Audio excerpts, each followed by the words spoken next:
Welcome to Arcade Sunday. If you're new to the channel, be sure to check my back catalogue of videos where there's lots of useful information and arcade related stuff. In this video, I'm going to showcase my first restoration project, share some of its history, and also share what work I've done to it so far. Stay tuned. It's Arcade Sunday. Now, like any other child of the 80s, I always wanted my own home arcade game or arcade, and randomly, sometime in the early 2000s, I found a website outlining how to connect a PC to a standard arcade monitor. This was immediately a very interesting prospect, of course, so I went out on the hunt to find my own cabinet. And this is actually the cabinet that I got back then, early 2000s, around 2004, 2005 I believe.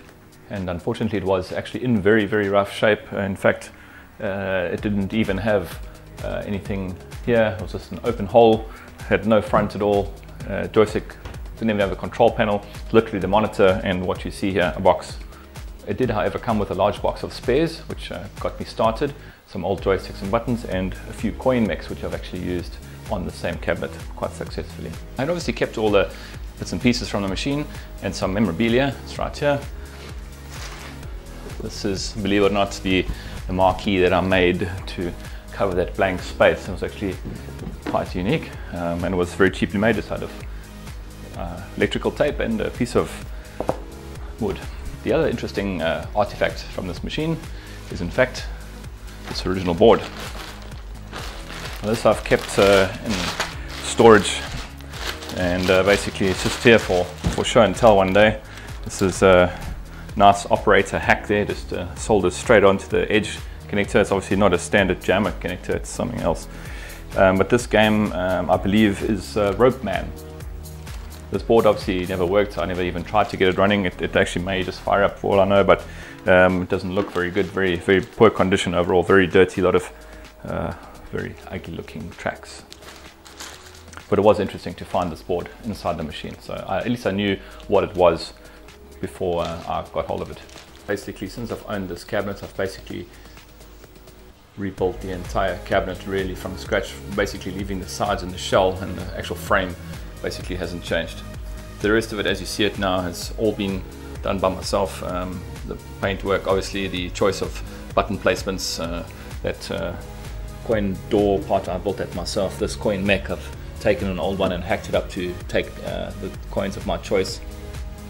The two buttons there are player 1 and player 2. I've got side buttons specifically for pinball action. There's one there and one there. I might have showed this off in the previous video. From there, this control panel has actually changed. This is the fourth iteration of a control panel for this machine. Initially, this was my only cabinet, so I had 2 joysticks and then like 3 buttons per side. That was obviously very cramped. This is a very narrow cabinet. It's really only good for one player to stand in front of, especially adult sized people. The monitor I initially had professionally repaired. It wasn't working when I got it. Sort of very, very bad picture. Couldn't really see anything. I actually thought that my cable hack wasn't working properly. So eventually I just took the CRT and the deflection board into our local arcade repair people. They're still actually going. It's called Amusement Warehouse. And unless the guys, they sorted me out for nominal fee to basically do some basic board level repairs and bring this monitor back to the way it looks now. I have since then completely recapped it myself, and this is where I've learned all of my CRT skills, all on this particular monitor. So it's been a very important machine for me. This speaker grill, yeah, I bought that from a electronics store and installed just basically PC speakers under there, obviously. This panel also, I built that as well to fit in.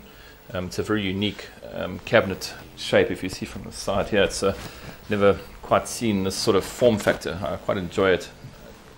After initially not really liking it, strange enough, I really love it. It's actually probably my favorite looking cabinet out of all my cabinets, from a classic point of view, obviously. What's also good about this layout of the monitor is that it's pretty like tilted downwards, so you can actually stand and play quite comfortably, where the other machines I basically do have to sit down and use the chair to sit and play. So over here I can just stand and play some classic games. Okay, so on the inside, of course, completely gutted the inside, obviously. And there you'll see a full-size keyboard just hanging out there. It's actually quite convenient because I can just make quick changes if I have to. These loose wires here shouldn't be loose at all. They're actually quite neat. At the moment I was doing some work on it, so that's why there's some loose cables. So 2 red bags are basically big bricks to stabilize the cabinet, so when you're playing pretty hard the cabinet doesn't rock around. It's actually pretty solid if you try and move it about, so yeah, it's good. The 2 buttons on the front, as I said, were 1 and 2 player. However, they also double as menu buttons, so once you start a game, let's just go into something, and then if you want to exit the game you push both together, and then it goes straight back to the menu. This menu is attract mode. The front end is attract mode with the Verticools theme, and basically it's just a very simple front end which is perfect for this machine due to all the classic games that run on it.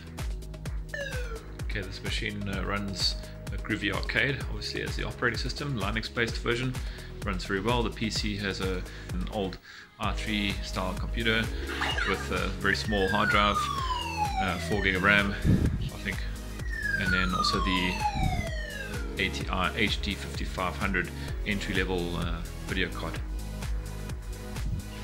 This is really a nice machine. It's probably one of my favorite cabinets in my collection. Really like its classic looks, and I hope it survives a long time in my arcade. And as always, thank you for watching. If you have any questions about this restoration project or any of my other machines, please let me know in the comments below and I'll answer as well as I can. Have a great arcade gaming week. Arcade Sunday out.